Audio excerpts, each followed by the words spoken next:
There's no release right now.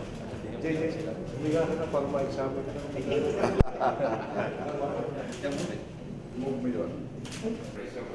Where the children will be operated on.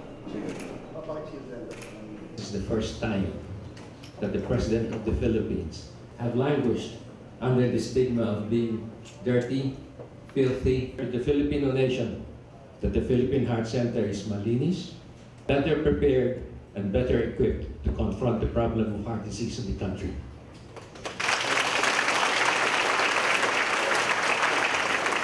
Hawa ang mas maraming pasyente dito bago matapos ang treatment. Nalistahan ang coronary bypass o bara sa ugat ng puso. Ang total correction of technology ang follow. Hindi biology club president ang malumot. O utas at maniposisyon ng malaking sa puso at closure of ventricular